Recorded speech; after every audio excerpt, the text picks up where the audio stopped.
So for those of you who haven't met me, which is none of you, you've all met me, but again, my name is Elizabeth. Today we're going to be talking about recognizing and managing stress.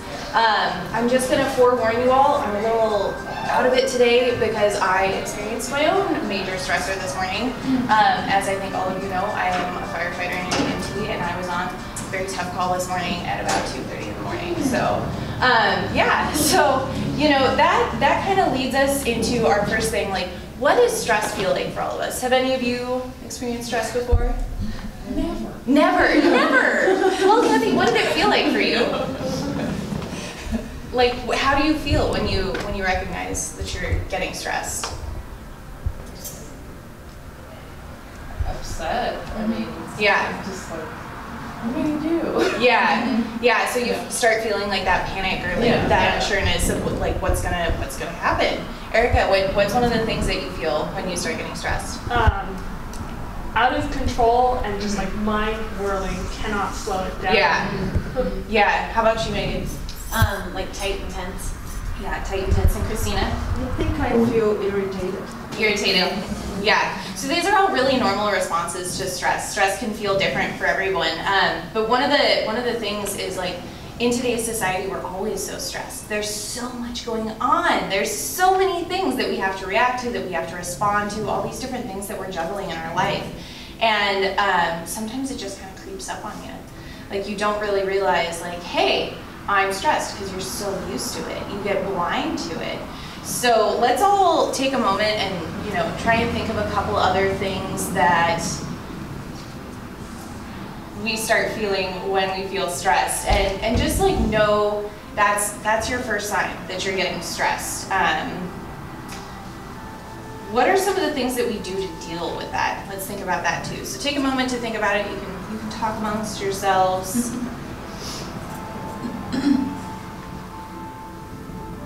Yeah, sometimes I feel like that deep breath where you realize, like, I wasn't really breathing a lot the last few minutes. Yeah. So I just kind of had that like tightness, and so you'll take a really big deep breath and realize that that's what was needed. Good morning. And then it kind of reminds me sometimes to like, oh, let's do a little bit of breathing because that helps. So, yeah. Right? A good stretching too is really good. Yeah. You feel very neat. Yeah. I'm a major list maker and flow chart maker, because often it's like I can't even tell what the things are that are stressing me out. So if I just grab a piece of construction paper and just start like writing things down, and then sorting that into a list, I realize, oh, that list is a lot shorter than it feels.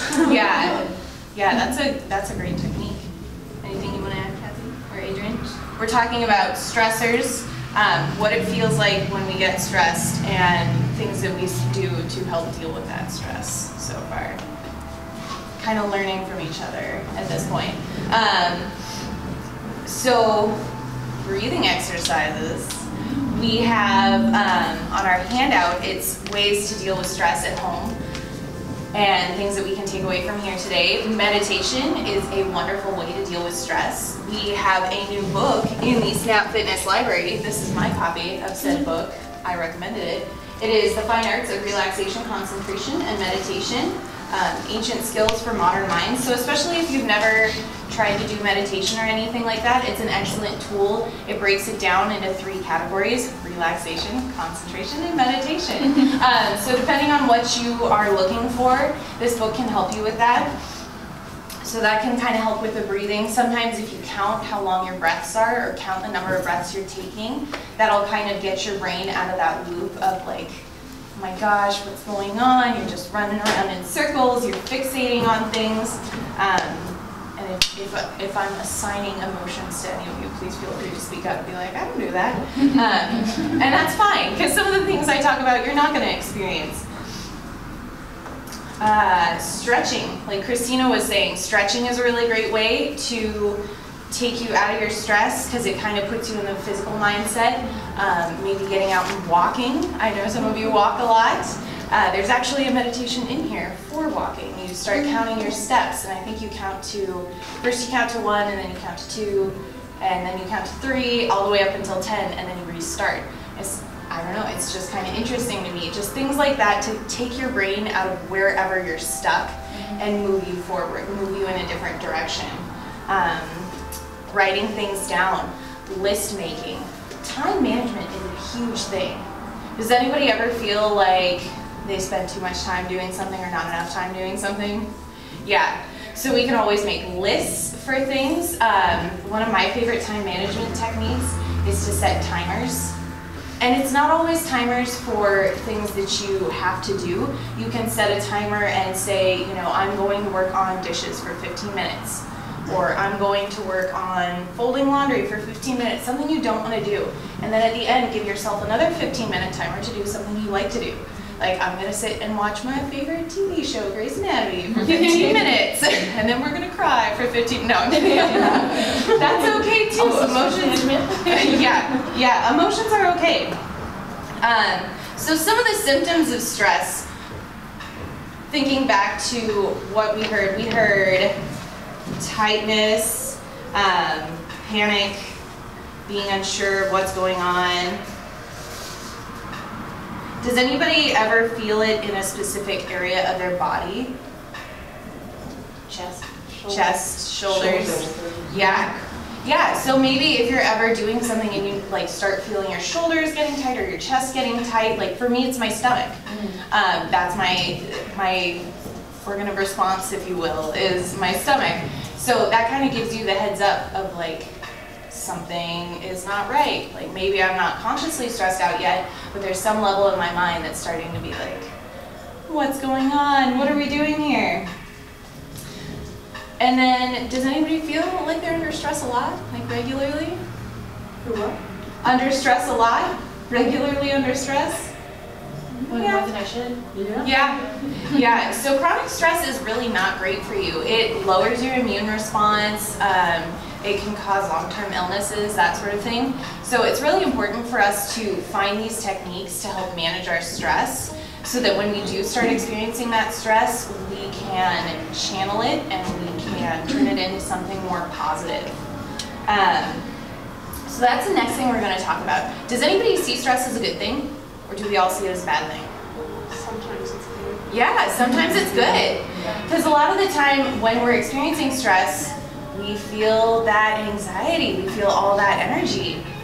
But what do we feel when we're really excited for something? Do we ever feel like anxiety? Do we ever feel energy?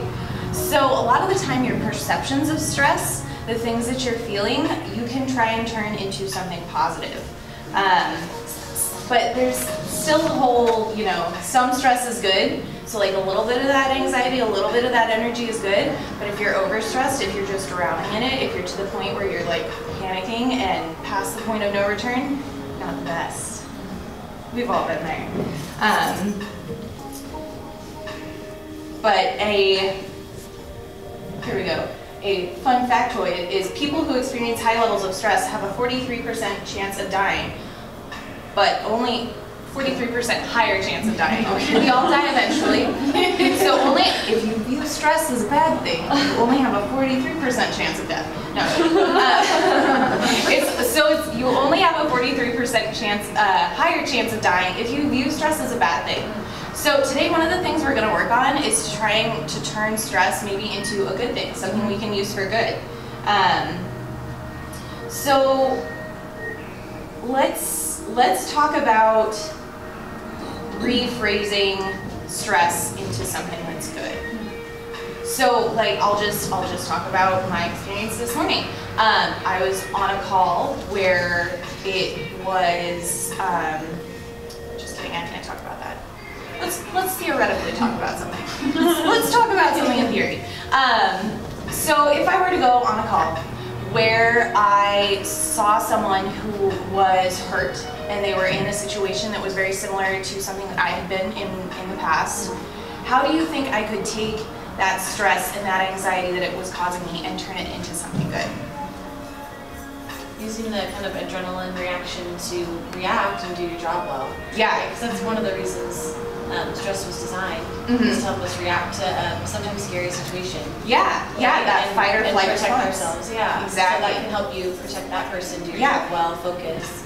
Good. So I can use that energy and that adrenaline to help protect this person, help treat them if they need treatment. Any other ideas?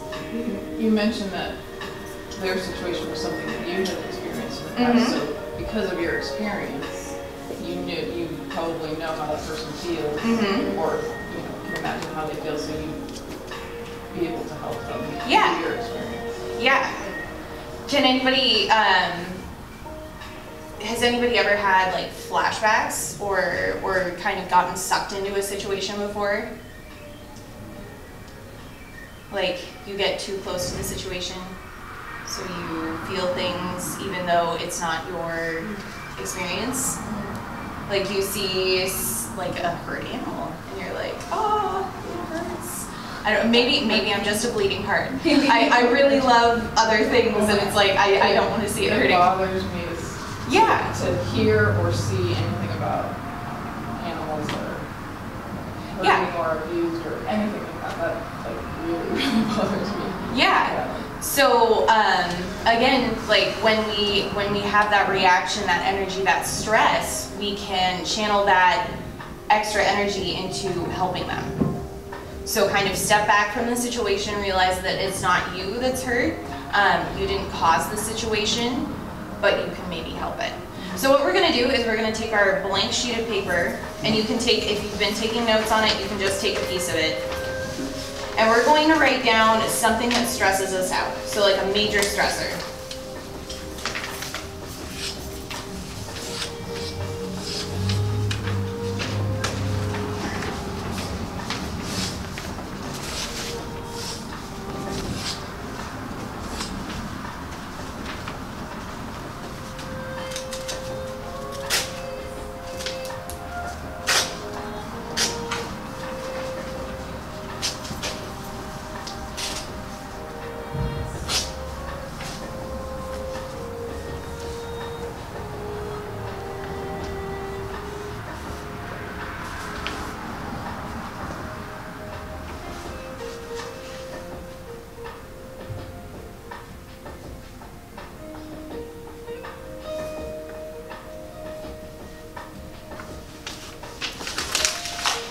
So once we've written it down, we're going to crumple it up.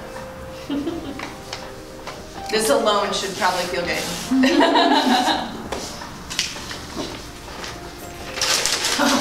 Yeah. Felt really good for me. I really enjoyed it. Just the crumpling it up, and we've only begun the activity. So what we're going to do with our stressor is we're going to throw it across the room, and then when we're done, everyone will have a stressor that is not theirs.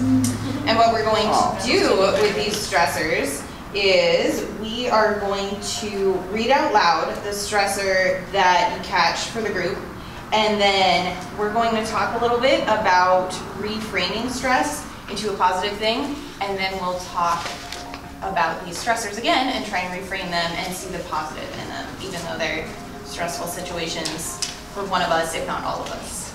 I know mine stresses a lot of people out. So, everybody got theirs written down? Need another minute? Okay. We'll keep writing it down. We'll throw them in a second. But just remember that stress is really normal.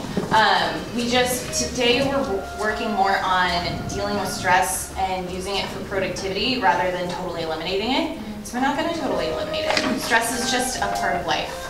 Like Megan was saying, it goes back to the fight or flight response. It's always going to be there.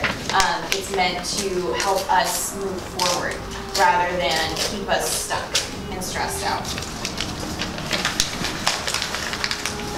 And we can view those symptoms of stress, like I was saying, as benefits. So that anxiety we're feeling, we could feel it instead as being like excited. Like instead of saying like, oh my gosh, there's this animal, it's hurt, be like, hey, I was here at the right time, I care, I have this opportunity to help this animal. I have this opportunity to help them be better. All right, you ready? Throw it across the room. Are we throwing it to someone or just throwing it? Well, it looks like they're all coming to me right now, so. To the middle. We'll just, throw them into the middle and then we'll all grab one. So everybody grab a stressor. That wasn't yours, was it? Oh, was that yours? No. All right.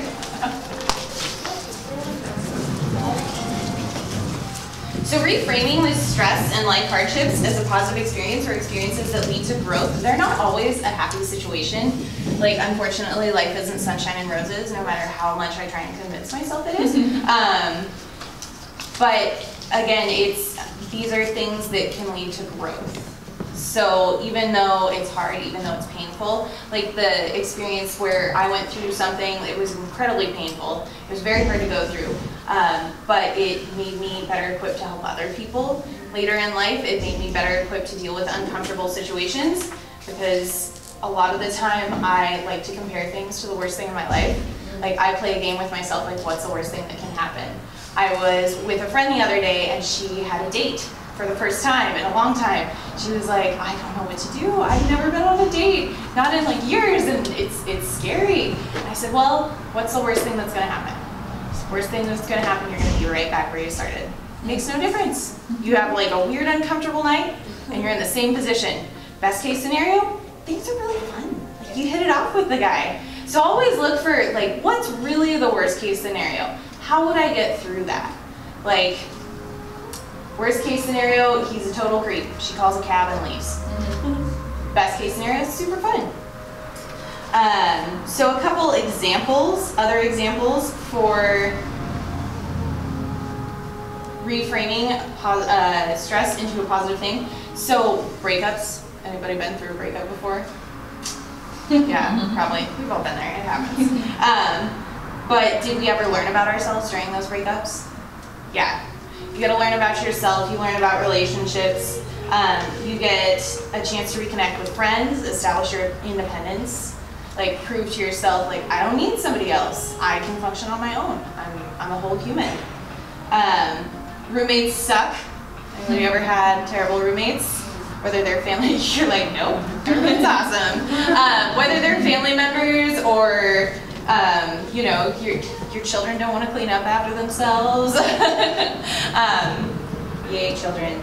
But it's an opportunity to learn about what you need and can't have in a roommate, or what you need and what you can't have in a roommate or friend. So the things that you can deal with that are okay, things that you absolutely can't deal with, and things that you have to have in that relationship. And it's also a chance to practice assertive communication. Tell someone in like a smart and polite way, like, hey, your behavior is affecting me in this way, and like, it's really not okay to treat people like that. You have to be a better human. Don't be a crap human. All right, so who wants to start reading their stress snowball? We're gonna read them one at a time, and then we'll try and reframe it in a positive way. Okay. Somebody did a good job. A lot of anger in that piece of paper. That's probably mine, yep. You don't, if you want to tell us it's yours, you can, but you don't have to. Okay, it says future financial planning, budgeting. So what would be a positive thing about this? Well, it's good that you're thinking about it. Yeah. Yeah, it's good to think about it rather than just kind of like let it sneak up on you and be like, ah. If you think it's a good chance that you do a good plan. Yeah. And you succeed. You can do a good plan. You'll learn a lot about finances. You'll learn a lot about investments and that sort of thing. It might take some extra time and research, but brush up your research skills, you know? Yeah, you can find some really, really fun resources. It's not mine, but it's one that I've done a lot of research into. And so there's some really cool stuff out there that can be really helpful. Yeah. So it's a neat opportunity to find new sources and also to reach out to people for advice. Yeah. What are some of the things that you found that helped? Well, there's a website called NerdWallet, and they do a fantastic job of breaking any and every financial woe down into something that the average person can understand, whether it's IRAs for retirement investing, or how much you need for a down payment on a home, and all that kind of stuff. And what kind of expenses you can expect in terms of, do I need to save up to have a kid? Do I need to save up to have a house? What kind of timelines am I looking at? What are other options like CDs and all that? It's all there, and it's all super accessible. I feel like I actually understand those terms I just used. What is the name again? It's a website called NerdWallet. So it's at nerdwallet.com. Nerdwallet, I think .com, yeah. If you just Google it, they've got tons of awesome pages. Everyone's writing it down. Yeah. Thank you for sharing. I've also read, like stressful situations like that to try to make it a nice ritual. So if you're gonna sit down and do your budgeting, okay, have like your favorite tea, light a nice candle, put on your favorite music. So it's like all these good things kind of surrounding it, almost kind of tricking your brain that this is a positive thing to create this really good atmosphere that you have to do something kind of stressful. Yeah, that's an excellent point. Bringing that good in with the bad, like kind of rewarding yourself for like, yeah, this is a stressful situation, but I'm gonna push through it. I'm gonna get through it, and it's gonna be okay. Anything else anybody wants to add about turning financial planning into a not as stressful thing? I think just trying to keep it like optimistic, like I'm this close to getting like new pair of shoes, or like I am so close to getting that, and that's kind of motivating. Yeah, awesome. So goal setting, both short-term and long-term goals. Have those things that are easily achievable so that you get that little burst of endorphins and that little like rush of adrenaline of like, yeah, I did it. But also have those longer goals like buying a house or, making your IRA wonderful and large enough to retire off of. I know vaguely what an IRA is, but not that far yet. It's important to make the goal achievable too. Like you said, buying a pair of shoes instead of buying a house. Yeah. So go what you can actually. Yeah, definitely. Anything else to add, or shall we move along? Which one was yours, Megan? Oh, here? Yeah. Now which stressor was yours? And I saw your deep dark secrets. Everyday work routine. All right. That's a good one. So, like if we have stressful coworkers, how could we change that into a positive thing?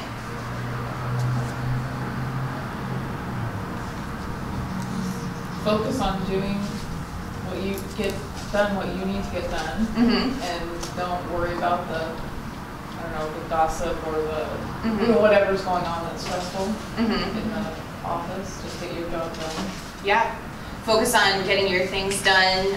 Again, setting those achievable goals. Like focus on your accomplishments rather than what's going on with other people around you. Also, maybe like working on personal relationships. See it as a chance to work on your relationships with these people. Maybe. What if workload's stressful? Like too much work. Yeah, feeling like you don't have enough time can be really stressful to get things done. So, man, a chance to find some resources to organize and manage time, even if that's tough to start. Knowing that like I can kind of learn this new process or find this new resource, and it's going to make it better once I implement it. Yeah. So seeing it as an opportunity to find new tools and get better at time management and organization. Can anybody think of other ways that every day? Identify what is urgent and what is important, what is not important, what is not urgent, and kind of go to priorities. Yeah, good. So seeing what's urgent and what's a priority, maybe like use Erica's list and write out the list and rank it. That's a great time management technique. And in the handout, there is a website that I've listed which has both stress management and time management techniques. So you can go on there and see some of them. You can also see if you can ask someone for help. Does anybody else have a hard time asking people for help? Yeah, sometimes it's really hard because your pride gets in the way. You're like, no, like I want to be able to do this. But especially if you're looking at this huge workload and you see that there's too much stuff and not enough time, maybe asking someone for help. Does anybody have a hard time saying no ever? Yeah. So sometimes it's really important to stand up for yourself and say, I'm really sorry, I don't have the time to do that. Like, I know you want me to, but I can't commit to that for you. Because you can say yes and then get overstressed and overstretched, and things, either your quality of work goes down or things just don't get done. So sometimes you have to learn to say no and set those healthy boundaries. And most rational, normal human beings will be like, oh, okay, like, you set a boundary, I respect that. But if you have stressful coworkers, they're terrible humans. Not terrible humans, but stressful coworkers who don't understand boundaries as well. Sometimes that'll be a problem. But then we can again see it as an opportunity to grow. it's tough in certain cultures, and I have friends who are in jobs that are really, really stressful, and it's like the culture of the workplace sets it up to be that like stressful environment. It's like we have this culture of achievement and go, go, go, and never resting and never taking a vacation, and it's very like westernized, very kind of an American approach that you're better if you work harder and just burn the candle at both ends and just achieve, achieve, achieve. It's like that kind of pressure without anything, right? Yeah, it's just way too much. And it's like you kind of have to be the culture shift and make it okay that, you know, you take breaks and take vacations and you know what I mean? Like kind of set that standard within yourself, even if like I have friends who they're not the boss or the manager in the place, so it's even harder. Yeah. But just their actions can kind of set the tone that like, no, I really value my wellness and I'm not afraid to say I'm gonna take a personal day because I need a personal day. Yeah, so that's another great thing is if you have a stressful work environment, see it as an opportunity to try and change the stressful work environment. Because if you're feeling that stress, chances are some of your coworkers probably are too. So does anybody else have anything to add real quick before we move on to the next one? Just keeping in mind time. Which one did you pull, Kathy? Mine says doing taxes. That was me, so I'm just going to stay quiet. How can we rephrase that into a positive thing? Oh man. Just keep in mind that your taxes actually go to good things, like they go to schools and they go to like keeping the roads nice and they go to like, you know, helping the public. And everyone has to do them, it's not only you. That's why I tried to do one that was relatable. How about willingly participating in societal growth? Oh, there we go. There you go. When I do my taxes, be like, this is my chance to give back to society and the government. I think that Megan's comment about creating a really nice atmosphere would be particularly applicable to this. You could, find your little happy nook and have your favorite tea or cocoa or whatever and make it as positive as possible. Playing in the background. And then reward yourself when you're done. Chocolate. And use for your timer method too. Let's just work on it 15 minutes at a time and then take a break. And then come back to it later. You need to do that. Excellent. And then if you have everything kind of digitized, another option is always like, you have a laptop and your friend has a laptop, not necessarily doing your taxes together, but doing your taxes in the same place so that you're kind of motivating each other and sort of turning it into a social thing while you're doing your taxes. Yeah, very good. Anybody else have any last things to add or shall we move along? Excellent, excellent. Mine's all sorts of convoluted. All right, let's see. Well-being of immediate family members. Yeah, so that's really stressful, especially if they're not really good at taking care of themselves.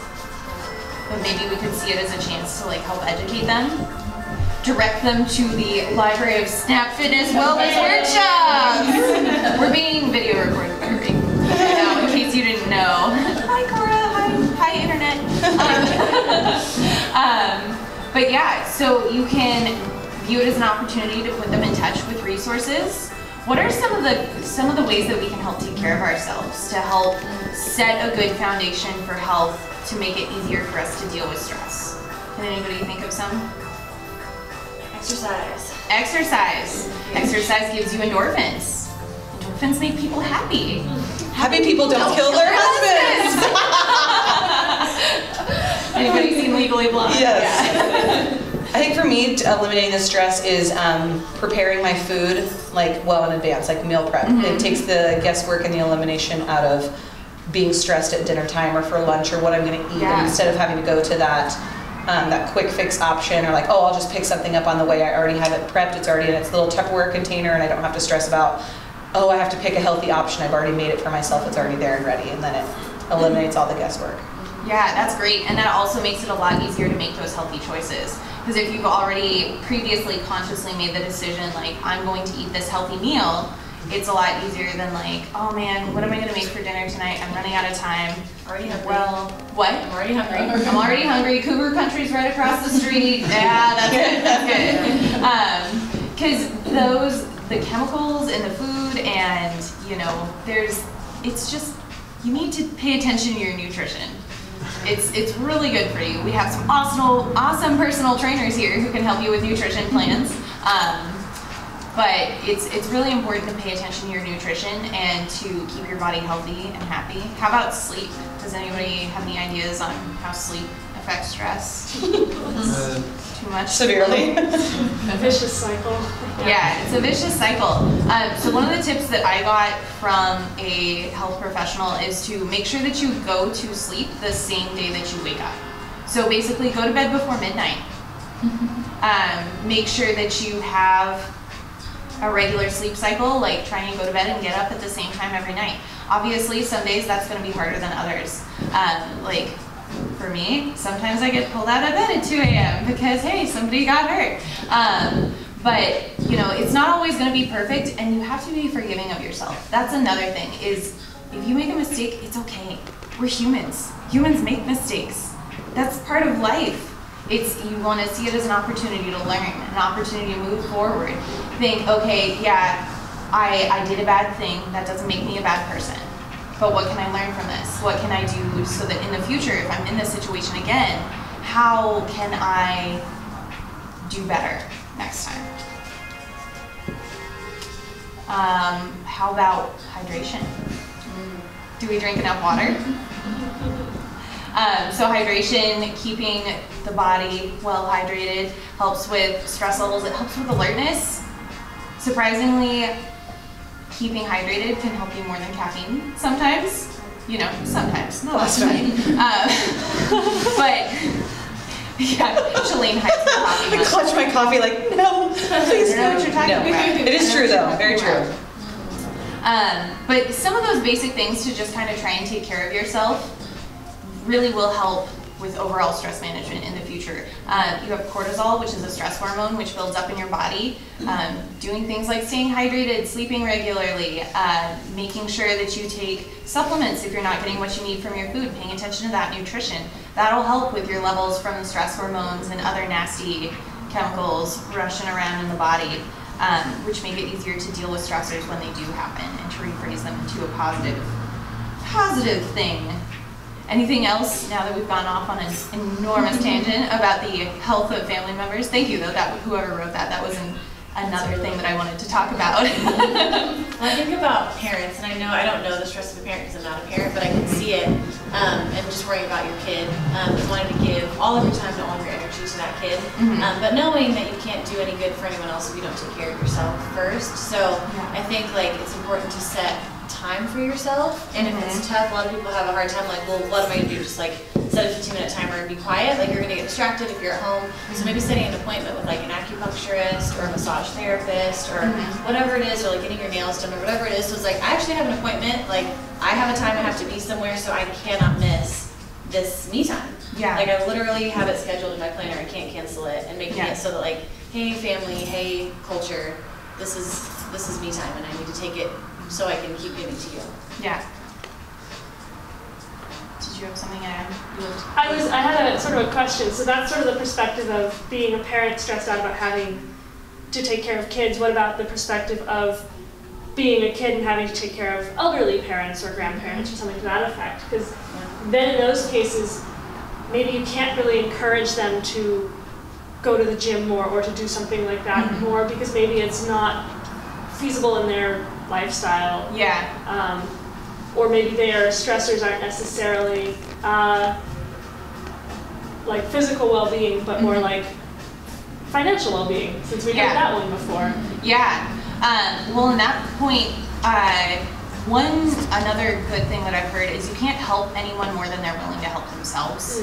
So what you can do is you can find resources like NerdWallet or like, hey, you know, here's this great site I found on nutrition that talks about eating healthy and staying hydrated, and point them to these resources and say, you know, I really encourage you to look into this. I really encourage you to improve your life because you'll feel better.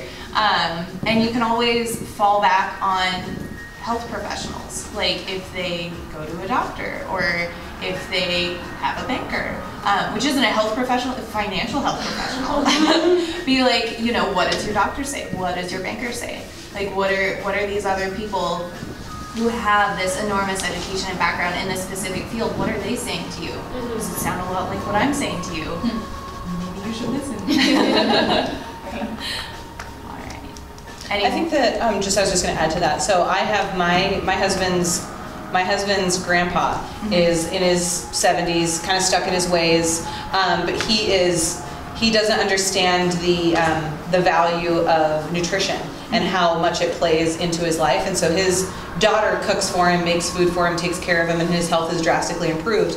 However, she's kind of looking for more resources as to how do I help my dad, and she kind of comes to me as like, how do I help him? How do I do this? And so, I mean, I think just inputting little things and kind of checking in on them, showing them that you care is another way to help take care of them. Like, oh, someone still cares about me. I need to make sure that I'm being a good example. It's like just that role reversal of like, I'm being a good example for my husband's grandpa, is whereas like, here I have these options, I have these resources for you. And I think that including them in like doing like a little project together, doing something together, like with him, he thought that like green smoothies, like, oh God, Shalane, that just sounds awful. Why would you ever blend up spinach and drink it? That's blasphemy. You don't do that. And so I was like, no, give me one shot. Like, try one of my smoothies. If you absolutely hate it, I will never make a smoothie for you ever again.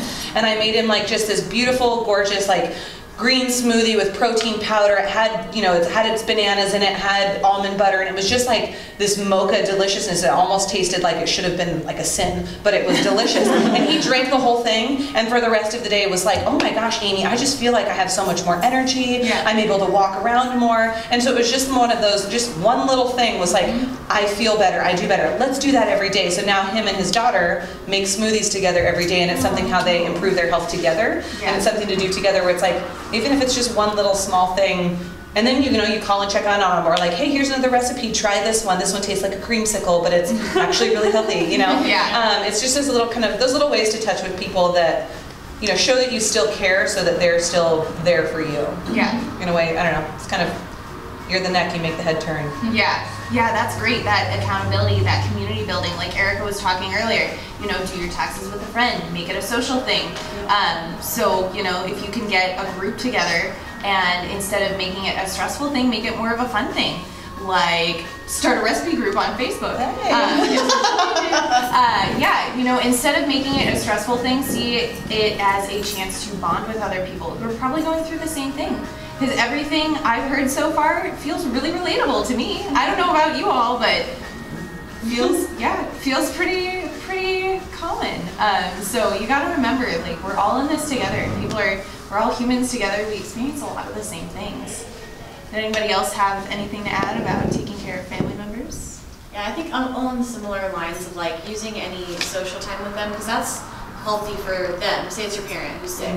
It's healthy for them to spend time with you, somebody that they love. So if I'm going to come over and spend time with a sick relative, I'm going to bring like an extra little healing like package of goodness, and I'm going to like, oh, what do you know? I brought my essential oil diffuser, and we're going to diffuse some lavender and help you relax. Like, sorry, it comes with a package. You invite Megan over, I'm bringing my juicer, I'm bringing my essential oil diffuser, I'm probably going to give you back rub, like, whatever it is. It's just like, hey, like, for the time that you have me here, we're going to do it right. And that's something I can control. And then maybe like, it's your birthday next month and I buy you your own essential oil diffuser, and now you've at least experienced it once. So, it's kind of those little, instead of like, here's a list of things to do, it's let's do them together, and then hopefully like get you one step into even just one little thing.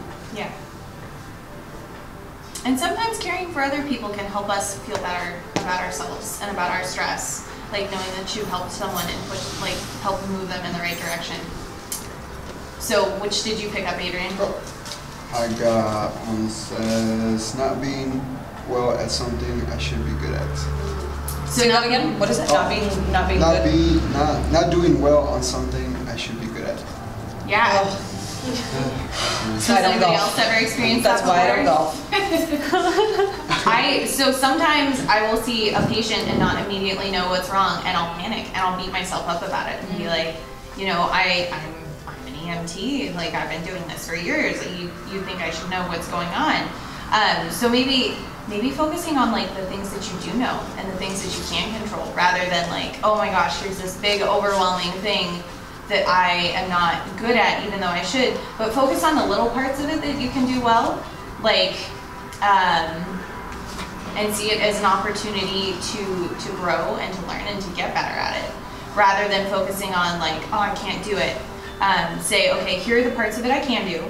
Here are some resources. Again, find those resources around you, whether it's the internet, whether it's another expert in the field, whatever it is, and go to them and use it as an opportunity to learn. More ideas on? One that I like to, that I've heard that is like just resonated with me is you always hear practice makes perfect, and I don't think that we will ever be perfect. However, practice makes permanent. I think the more we practice something, the better you become at it. So kind of just practice, practice, practice. You have to do something over the course of, like, I don't know, as a personal trainer, I tell my clients, like, you have to do, in order to perform a move perfectly, you have to perform that move 1,000 times with perfect form before it comes muscle memory, and you don't have to attach that, like, mind and body to it, like, oh, okay, roll my shoulders back, tuck my hips under, keep my abs engaged, push my butt back, you know, whatever it is, that you have to do that rep 1,000 times perfectly before you can do it, like, with really naturally, with natural movement. So I think that practicing anything in our lives, that, you know, practice makes permanent, that you just, the more you practice, the more second nature it becomes. Yeah, that's an awesome point. So not expecting perfection from yourself, seeing it as an opportunity to practice whatever you're working on, seeing it as an opportunity to improve for the future. That's great. Anything more? Should we move on to the next one? What did you pick up, Cora? All right, so there are two on here. One of them was a car accident, or specifically like accidents. And the other one is talking in public. Aha! Which I brought up at the beginning of class. So the big thing that I always tell people on car accidents is, like, this is why we have health insurance, this is why we have car insurance. You know, it can always be worse than it is. I guarantee you that. So focus on the positive. Say, like, you know, I'm still alive, the other people are still alive. You can see it as an opportunity to improve your driving skills or become more of a defensive driver. They offer defensive driving courses to kind of like give you a heads up on your surroundings. Anybody have any ideas on how to rephrase a car accident into a positive thing? I think I kind of freeze. Yeah. I just cannot do anything. The only times I've been in wrecks twice. Neither time was my fault. Once I was rear-ended and once was the snow, and both times I had panic attacks. So like I just froze. I didn't know what to do. I was like, I feel like I should be able to do something. Like, I'm a firefighter. Like, I should be able to deal with this. So that's another great opportunity to reach out to those resources around you. Call 911 if it's serious, if there's other people involved. If they are not, call AAA or a friend who has AAA, who's really nice and will let you use their AAA. Because AAA is transferable, so if the person with the card is next to the car, they will tow that car. I ended up using my AAA for someone's car just this last week. So, yeah, so see it as an opportunity to learn to plan better for the future. You know, what resources can you amass to deal with that better in the future? Do you have a first aid kit in your car? Do you have AAA in case it is a minor accident and you don't want to pay for the tow because that's really expensive? Do you have a roadside emergency kit? Do you have a fire extinguisher in your car? You can get fire extinguishers for $10 at the surplus stores on Fridays. Oh. Yeah, just saying. Yeah, like that's a steal. And what was the other one? Talking in public. Talking in public. Well, so there's a lot of ways that you can practice that. Whether you know you join something like Toastmasters, which will it's a public speaking group where they sort of coach you through it, and there's different levels. I don't know entirely how it works, but there's Toastmasters options. There's options like getting involved in theater and things like that. Just kind of putting yourself out there. But there's a lot of courses and groups that you can join to do those kinds of things that I think can be really helpful. Yeah. So those are the first two. Yes. Get involved. I'm glad you brought up theater because, like, I was a theater kid, and one thing I found was kind of helpful when I'm just speaking in public, not acting, is taking on a character. Like if we're giving a speech about a certain topic, I'm like, you know, so what would the expert in this topic be like? Or like, you know, if there's somebody who's known for this, I'm like, okay, what are they like? And kind of emulate them a little bit, at least get into their mindset. Yeah. And that way I'm not talking as me and people aren't judging me. I'm talking as this person and people are judging this person. Yeah. So kind of like not a complete disassociation from the situation, but like a mild disassociation. Like taking a step back. Don't let it all get to you. Take a step back. Be like, you know, hey, if I were this person, this expert in the field, this character, how would they act? What would they do? That's great. It doesn't have to be someone different from you. It can be yourself. So I'm a grad student. When I have to give talks to my committee or talks at conferences, I place myself as myself with my PhD or myself as the expert, because as it is, the fact that I'm doing this project already means that I know about it. Yeah. But telling myself, okay, you now are the expert, and telling myself this is a performance, just makes it so much more fun to approach it as a performance as opposed to a grilling or something to that effect. Yeah, definitely. So that positive self-talk of like, you know, I have this knowledge, I am an expert. That's a great way to do things. Great way to deal with stress. Like when you catch yourself like stressing about something, like, oh my gosh, should I really be here? Should I really be talking about this? You know, even if you don't believe it at first, if you continually change your self-talk, after a while you do get to the point where you have positive self-talk. So every time you catch yourself in your head saying something like, like I shouldn't be here, I shouldn't be doing this, be like, you know what? I may not be the best in the field, but I do have this training, I do have this knowledge, and I am qualified to be here, I am qualified to be talking about this. Any last input on this? There's also, you don't appear nearly as nervous as you feel. Like, you know, I'm kind of nervous right now, but like you guys can't see it. Like you guys don't know my nervous tics, or you guys aren't paying attention enough to me to see how nervous I actually am. But, you know, you guys see me as like this confident thing, even though I know exactly how nervous I am. Yeah. Fake it till you make it, baby. Yes, exactly. Fake it till you make it. Why do you think I'm wearing makeup? Yes, exactly. You're just gonna fake it. You're not gonna know. But the more, you know, practice makes permanent. The more you do it, the more comfortable it becomes, and the next, like, second nature it becomes. Yeah. I was gonna say too, is something that's really stressful, like public speaking. Just try to sign up for more of it. Yep. Yeah. Like the more you do it, the less scary it becomes. For me, like I love singing in public, but I still get stage fright. So it's just I sign up for, I say yes to as many things as I can to sing on the stage, because that means one more time that I do it now means I'm going to be that much less nervous next time. And then there's also the worst case scenario thing. It's not like you're going to get booed off the stage for whatever you did, whether it's singing or speaking or something. Like, think of the absolute worst case scenario and then think of how realistic is this really? Yeah. I think that sometimes like speaking in public too is making yourself more relatable to your audience and making yourself more like, I'm sitting in a room with my friends having a conversation versus I'm giving this huge speech, you know, where you could, like, if it helps you to take the edge off by maybe like starting with a joke or like helping your audience relate to you as a person and kind of giving a little glimpse of like who you are, kind of getting the jitters out, because they're probably just as nervous to hear you speak about something as you are to give it. Yeah. So kind of, you know, relieving some of that tension and, you know, smiling, laughing, giggling, having a little joke releases endorphins and kind of calms the nerves a little nicer too. Yeah. And if you make a mistake, own it. Yeah. It's okay to make mistakes. We're humans. Yeah. So we've got 10 minutes before Zumba starts, and we were supposed to end 5 minutes ago. So we're going to go over this last one real quick, and I'll have a couple parting words. So this last one is feeling behind or stuck making limited progress. So we can still celebrate the progresses that we've made. We can see this as an opportunity, again, to network, to build that community, like find people to help us. If we're not making enough progress on our own real fast, be like, hey, you know, maybe I could get a group, a team, a community together, and we can work on this together.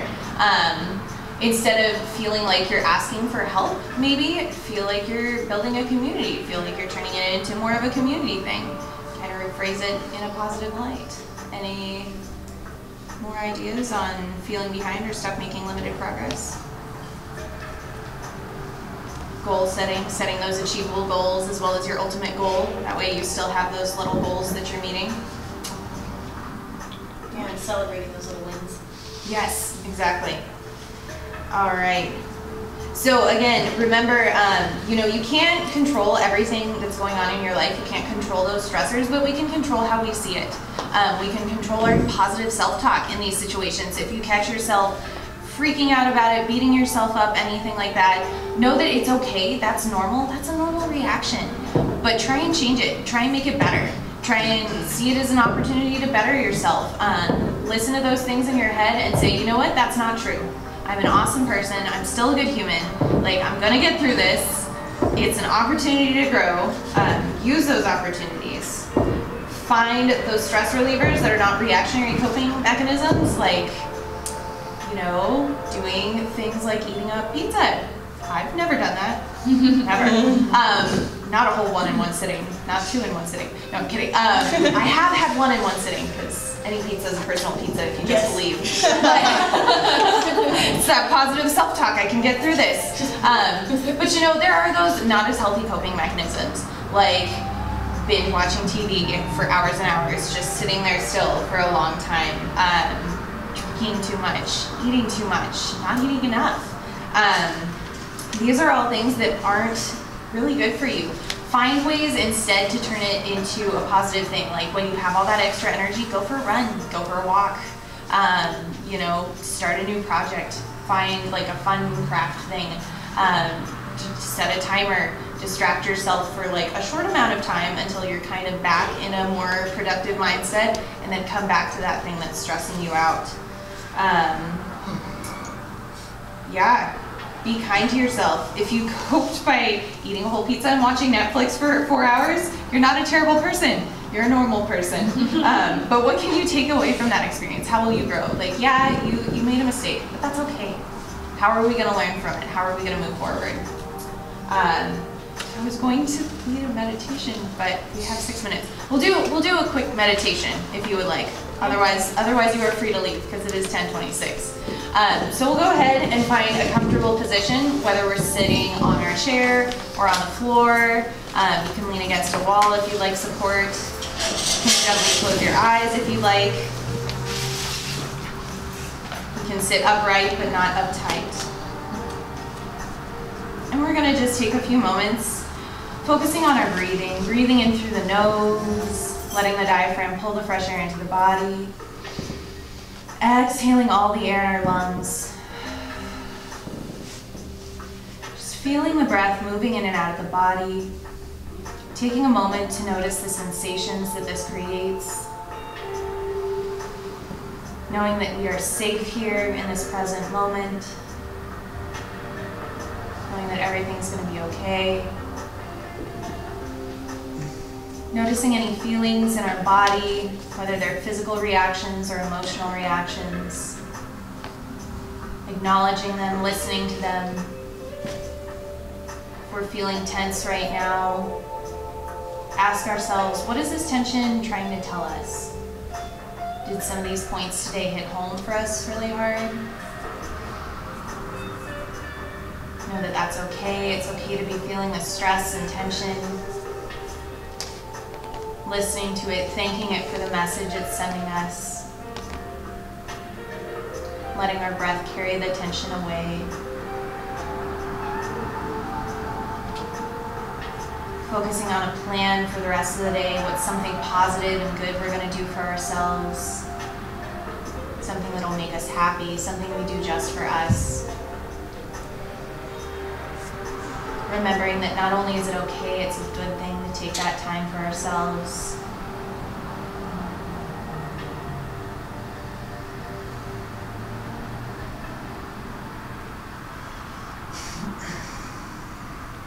We'll take a few more deep breaths. Any tension in the body, reminding ourselves that we don't need to hold on so tight, letting it melt away.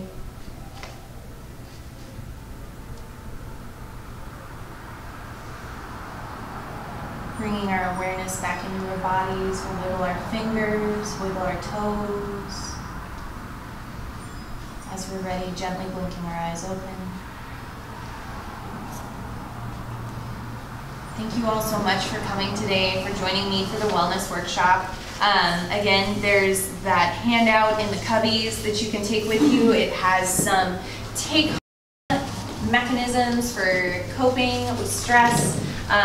If you love guided meditations, there are tons and tons on YouTube. There's this fabulous book in the Snack Library, which is a wonderful resource. I also teach private yoga lessons, so if you just want time to go through meditation with me guiding you through meditation, we could make that our private yoga lesson. Whatever you want, just, find those ways to take care of yourself. Make sure that you are taking care of yourself, because that's really important. You are a valuable person. You matter so much. So thank you all so much for coming. I hope you got to learn some things today. If not, I hope you just had a good chance to talk with some people about things we all experience. So again, my name is Elizabeth. I think you all know this at this point. But have a wonderful day. Thank you. There is